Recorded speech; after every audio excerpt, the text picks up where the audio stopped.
पहले बहू फिर बेटी।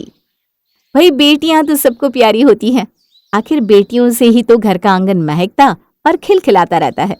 लेकिन ये बात भी सच है कि बेटियों को एक दिन विदा होकर जाना भी पड़ता है, अपना संसार बसाना भी पड़ता है। इसी दिन के लिए ही तो माता पिता परसों अपने सपने संजोए रखते हैं। दिव्या की शादी का मुहूर्त निकलते ही दिव्या के माता पिता की आंखें भी भर आई थी। अरे पापा, आप रो क्यों रहे हैं? अरे कुछ नहीं, ये तो खुशी के आंसू है बस।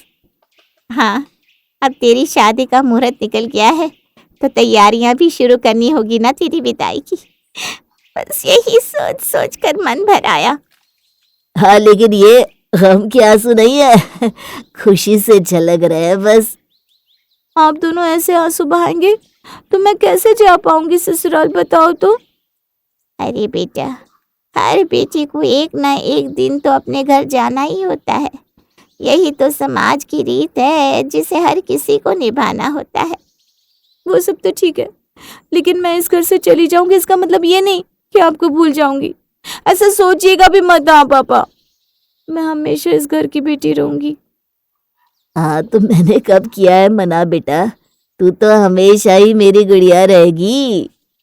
हाँ, मैं शादी के बाद भी आपका उतना ही ख्याल रखूंगी जितना अब तक रखती आई हूँ।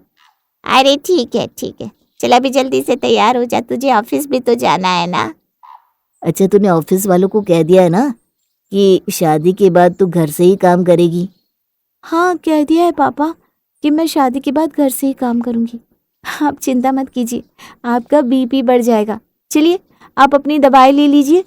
हाँ हाँ दादी माँ, लेता हूँ मैं शादी के बाद भी आपका ऐसे ही ख्याल रखूंगी।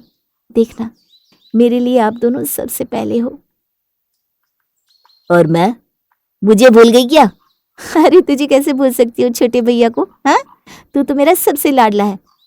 अब आप शादी करके चले जाओगे तो मेरी फरमाइशें कौन पूरी करेगा? अरे शादी करके जा रही हूँ, दूसरे प्लेनेट पर नहीं जा रही हूँ। शादी के बाद भी कुछ नहीं बदलेगा, देखना सब कुछ वैसा का वैसा ही रहेगा।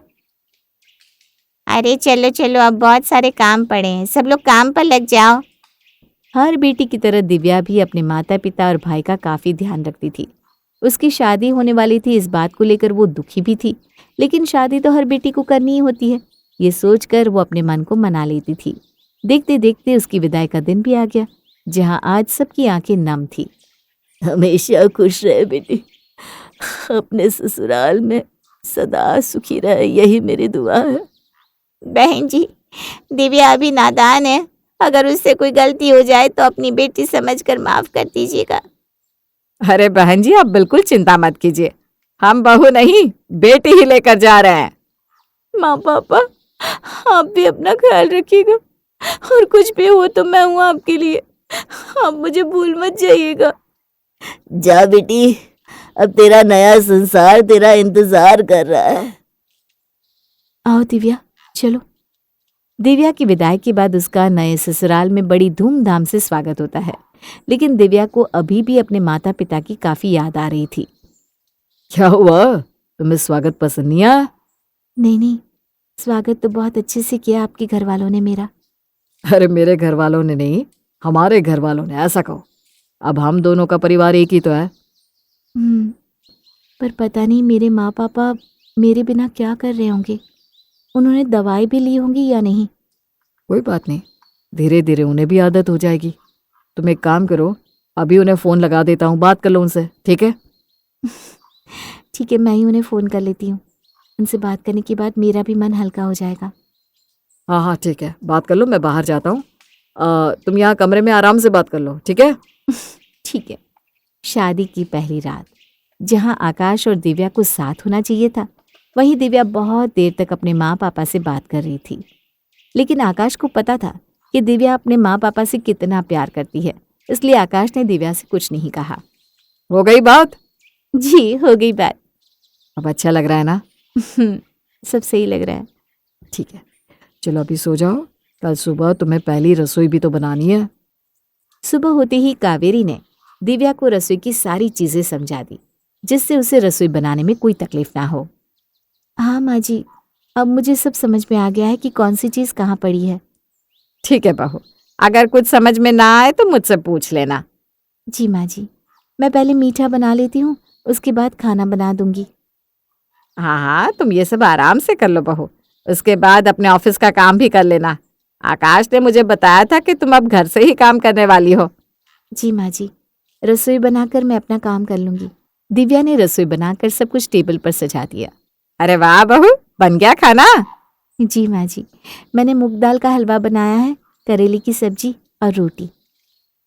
करेले की सब्जी तो मुझे बिल्कुल पसंद नहीं है, ये क्यों बनाई? अरे ये सब मेरे पापा को बहुत पसंद है। मैं सोच रही थी आज मैं उन्हें ये दे आऊंगी, इसलिए सब कुछ उनकी पसंद का ही बनाया है। अम, कोई बात नहीं, अगली बार तेरी पसंद का बना देगी बहू। आज ये खा ले आकाश। हाँ ठीक है, कोई बात नहीं। तुम्हारे पापा को पसंद है तो तुम दे आना उन्हें। हाँ, और उनके लिए ना बूंदी का रायता भी बना दूंगी साथ में, उन्हें बहुत पसंद है। मैं ना अभी आती हूँ। अरे पर पहले मेरे साथ बैठकर खाना तो खा लो। अरे आप खा लीजिए ना अकेले, मैं अभी आती हूँ पापा के लिए रायता बनाकर। दिव्या का अपने माता पिता के प्रति लगाव आकाश समझ सकता था, इसलिए ना तो कावेरी और ना ही आकाश कभी भी दिव्या को कुछ भी करने से रोकते थे। उन्हें पता था कि जब बेटी अपने माता पिता से दूर होती है तो कैसा लगता है। जाने दे बेटा, अपने पापा के लिए रायता ही तो बना रही है। हमारी प्रिया भी हमारे लिए क्या क्या बना कर लाती है, उसे भी तो हमारा कितना ख्याल रहता है। हैं? छोड़ उसे। मैं तो आज भी जब मायके जाती हूँ ना तो भी सबके लिए कुछ ना कुछ बना कर जाती हूँ। हाँ वो तो है माँ, हम लड़कों से ज्यादा लड़कियां अपने माँ पापा के लिए प्यार रखती हैं। मैं समझ सकता हूँ दिव्या का प्यार ऐसा लगता होगा उसे जब अपने माँ पापा से दूर होती होगी। हाँ बेटा, जब बेटी माता पिता को छोड़कर किसी दूसरे के घर आती है ना तो उसे अपनाने में समय तो लगता ही है। हाँ माँ, मैं पूरी कोशिश करूंगा कि मैं दिव्या को मदद कर सकूं इस नए सफर में। शाबाश बेटा। आकाश एक काफी सुलझा हुआ पति था जो अपनी बीवी की भावनाओं को समझ सकता था, लेकिन शायद दिव्या को अभी तक आकाश की उतनी परवाह नहीं थी जितनी वो अपने मायके वालों की करती थी। दिव्या, मैं आज शाम की पिक्चर की 2 टिकट्स लाया हूँ, हम दोनों आज पिक्चर पे चलेंगे, ठीक है? हाँ हाँ जरूर, मुझे ना पिक्चर बहुत पसंद है। एक काम करते हैं, राहुल को भी बुला लेती हूँ, उसे भी पसंद है पिक्चर। राहुल को हमारे साथ? राहुल के लिए अच्छा ऐसा करता हूँ, मैं राहुल की टिकट कल की करवा देता हूँ, ठीक है? अरे नहीं नहीं नहीं, उसे मेरे साथ पिक्चर देखना बहुत पसंद है। आप ना उसकी आज शाम की हमारे साथ ही टिकट करवा दीजिए। ठीक है, उसकी भी टिकट करवा देता हूँ। मैं तैयार हो जाती हूँ। हाँ? आकाश दिव्या के साथ पिक्चर पर जाना चाहता था, लेकिन दिव्या ने अपने भाई राहुल को भी साथ में फिल्म देखने के लिए बुला लिया। लेकिन पूरी फिल्म में वो बस अपने भाई से बात करने में बिजी रही, जैसे आकाश तो वहां था ही नहीं। ए राहुल, तू कुछ खाएगा? हाँ दीदी, भूख तो बहुत लगी है, कुछ खाते ना अच्छा सा। आकाश, राहुल को भूख लगी है, चलो ना किसी अच्छी जगह चलते हैं खाने। मैं ये सोच रहा था कि हमें अभी घर चलना चाहिए, माँ भी अकेली होंगी, उन्होंने भी खाना नहीं खाया होगा, हम कुछ पार्सल करवा लेते हैं। अरे नहीं नहीं, मुझे तो बाहर बैठकर ही खाना है, आंटी जी बच्ची थोड़ी ना है, कुछ देर और अकेली रह लेंगी। ऐसा नहीं है राहुल, माँ हमारा इंतजार कर रही होगी। अरे सही तो कह रहा है राहुल, हम बाहर खाकर ही चलेंगे। तू बोल, तुझे क्या खाना है? तेरी दीदी है ना, मैं तुझे खिलाती हूँ, चल। देखा जीजा जी, मेरी दीदी मेरी बात को कभी टाल ही नहीं सकती। अरे तू मेरा छोटा भाई है, तेरी खुशी में ही तो मेरी खुशी है। तो एक काम करो, तुम दोनों भाई बहन खा कर आओ, मेरा क्या काम है यहाँ, मैं चलता हूँ। अरे ये क्या बात हुई आकाश, मेरे भाई को कितना बुरा लगेगा अगर तुम यूं चले जाओगे तो। मेरी माँ को भी बुरा लगेगा अगर मैं टाइम से घर नहीं गया तो। तुमने उसके बारे में सोचा? आपको अपनी माँ की पड़ी है, मेरी बहन की खुशी की नहीं। पहली बात तो ये कि ये हमारे आपस का मामला है, तुम्हें इसके बीच में पड़ने की जरूरत नहीं है, समझे? तुम दूर ही रहो हमारे मामले से। आकाश, ये कैसे बात कर रहे हो मेरे भाई से? तुम उसे कुछ नहीं कह रही हो कि वो हम दोनों के बीच में क्यों बोल रहा है? जब मेरी बहन कुछ कहती है तब तो तुम्हें बहुत मिर्ची लगती है। मेरे भाई से कोई इस तरह बात नहीं कर सकता, समझे? हाँ तो रहो अपने भाई के साथ, मैं जा रहा हूँ। दिव्या का अपने मायके वालों के प्रति लगाव आज तक आकाश समझता आया था, लेकिन आज आकाश को वो हद पार होती दिखाई दे रही थी, इसलिए उसने भी अपना आपा खो दिया। यही होता है शादी के बाद। मुझे पता था ससुराल वाले चाहते कि बहू सिर्फ उनकी ही बन के रहे, अपने मायके वालों का ध्यान बिल्कुल भी ना रखे। मैंने कभी तुम्हें तुम्हारे मायके वालों का ख्याल रखने के लिए मना नहीं किया है दिव्या, कभी तुम्हारी भावनाओं को ठेस नहीं पहुंचाई है, लेकिन तुमने कभी अपने ससुराल वालों के बारे में सोचा? अरे आपके घर में तो रह रही हूँ, घर का काम भी करती हूँ, और क्या करूँ? घर में रहती हो लेकिन घर के खर्चों में कभी हाथ नहीं बटाया। सारी सैलरी तुम अपने मायके भेज देती हो, फिर भी मैंने कुछ नहीं कहा क्योंकि वो तुम्हारे पैसे हैं, तुम उनका कुछ भी करो। लेकिन कभी कभी तुम्हें यह भी सोचना चाहिए कि तुम्हें भी इस घर के लिए कुछ करना चाहिए। आज तक तुमने कितने तोहफे भेजे होंगे अपने माता पिता को, लेकिन मेरी माँ के लिए आज तक एक साड़ी खरीद कर नहीं लाई। आपको क्या पता है माता पिता को छोड़ने का दर्द क्या होता है? और तुम्हें नहीं पता कि सामने रहकर भी बहू जब सिर्फ मायका मायका करती रहे तो कैसा लगता है? जब देखो तुम अपने मायके की तरफ भागती रहती हो। उनकी दवाई, उनकी पसंद का खाना, उनकी जरूरत है। तुम्हें पता है मेरी माँ को क्या पसंद है? मेरी बहन प्रेग्नेंट है, तुमने कभी उसका ख्याल रखा? अच्छा, तो अब आपको मेरे मायके वालों से भी जलन हो रही है? मुझे जलन नहीं हो रही है, मुझे गुस्सा हो रहा है कि मैंने तुम्हें हमेशा समझा है, लेकिन तुमने कभी मुझे और मेरे परिवार को अपना नहीं समझा। अरे कर तो रही हूँ उनके लिए भी, और क्या करूं? और रही बात मेरे मायके वालों की, तो मैं उस घर की बेटी हूँ, मेरे भी कुछ फर्ज है उनके प्रति। काश काश यही बात तुम अपने ससुराल के बारे में भी कह पाती, लेकिन तुम्हें तो याद भी नहीं कि तुम्हारे कुछ फर्ज है यहाँ भी। आकाश और दिव्या के बीच काफी बहस हुई, लेकिन दिव्या को कोई बात समझ में ही नहीं आई। उसे तो यही लगता रहा कि आकाश उसे उसकी बेटी के फर्ज को पूरा करने से रोक रहा है। मम्मी जी, आज मेरी माँ का जन्मदिन है, तो मैं पूरा दिन आज उनके साथ ही बिताऊंगी। हाँ वो तो ठीक है बहू, लेकिन आज प्रिया की भी डिलीवरी की तारीख है, तो यहाँ होती तो अच्छा रहता। मम्मी जी, हर साल मैं अपनी माँ का जन्मदिन बड़े धूमधाम से मनाती हूँ। अगर दीदी को कुछ दिक्कत हुई तो मुझे फोन कर दीजिएगा, मैं आकाश से कहूंगी कि वो आ जाएंगे लेने। ठीक है बहू, जैसे तेरी मर्जी। दिव्या प्रिया और कावेरी की बात को न मानते हुए अपने मायके चली जाती है, जहां वो अपनी माँ के लिए केक, तोहफे, नाश्ता सब कुछ ले जाती है। लेकिन जानकी को ये सब देखकर बहुत गुस्सा आता है। दिव्या, मुझे तुमसे ये उम्मीद नहीं थी। मुझे तो लगा था कि तू हमारा नाम रोशन करेगी, लेकिन तूने तो हमारी नाक ही कटवा दी। हाँ बेटी, आज तक कभी मुझे तुझ पर गुस्सा नहीं आया, हमेशा तुझ पे गर्व महसूस किया, लेकिन आज मुझे अपनी परवरिश पर शर्म आ रही है। ये दोनों आप क्या कह रहे हैं माँ पापा?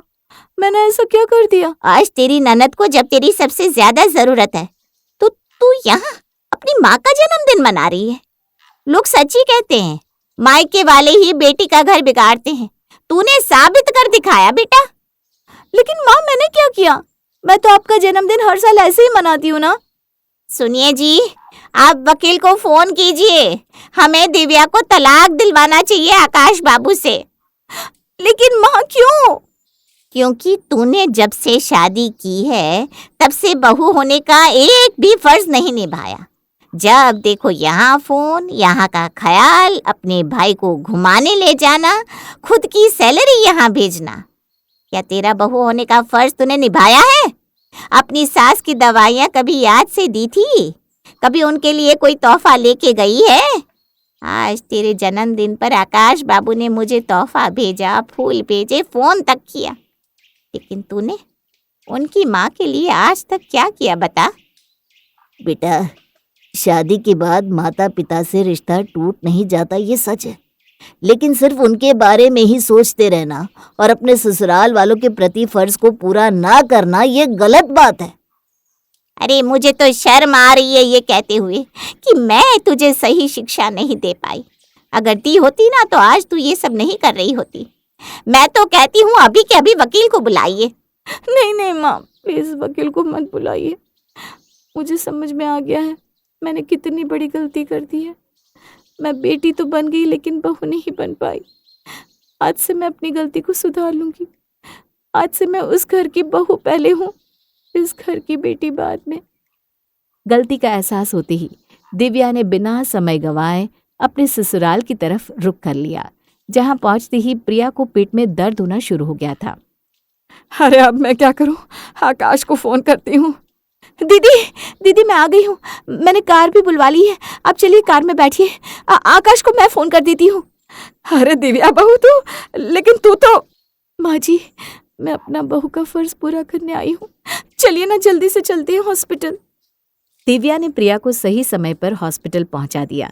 इतना ही नहीं, प्रिया जितने दिन भी अस्पताल में थी उतने दिन तक दिव्या ने उसकी खूब सेवा की।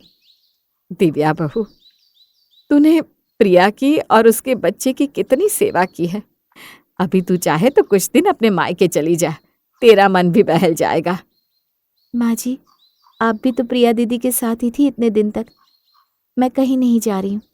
हम दोनों अपने घर में रहकर आराम करेंगे और खाना आकाश से बनवाएंगे।